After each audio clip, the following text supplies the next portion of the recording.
नमस्कार, आप देख रहे हैं द हिंद 24 न्यूज और मैं हूं आपके साथ साक्षी निर्वाण।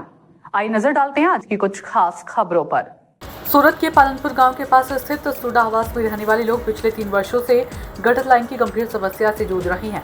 हाल ही में निगम के द्वारा फुटपाथ का काम किया गया था, जिसके दौरान पानी की लाइन टूट गई। इसके चलते पूरे आवास में गंदा पानी भर गया और पार्किंग व सड़कों पर पानी जमा हो गया। रहवासियों ने निगम की कार्यप्रणाली के खिलाफ रोष व्यक्त करते हुए तात्कालिक समाधान की मांग की है। सूडा आवास 6 में रहूं छू। 1 થી 12 બિલ્ડિંગ में गटर लाइन नो प्रॉब्लम है। ड्रेनेज लाइन બધું ગટર ઉભરાય છે। વારંવાર કમ્પ્લેન્ટ કરીએ છીએ, અમે લેખિતમાં અરજી કરીએ તો કોઈ નિરાકરણ આવતું નથી। લોકો એસએમસી ના આવે છે, જોઈને પાછા ચાલ્યા જાય છે કે આજે આ ગાડી બોલાવો, પેલી ગાડી બોલાવો। આ સુધી કોઈ આવ્યો નથી। આ કાયમની સમસ્યા છે, કોઈ દિવસ એવા એ નથી કે આ કાયમનો પ્રોબ્લેમ છે।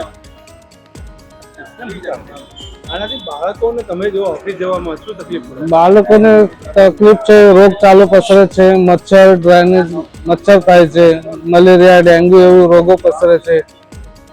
પછી ઓફિસ જવા માટે તકલીફ એવી જ પડે છે કે પાર્કિંગ સવારે ઉઠીને જોઈએ તો ગટરનું પાણી હોય અને આપણા શૂઝ કપડા ભીના થાય છે। देखते रहिए द हिंद 24 न्यूज।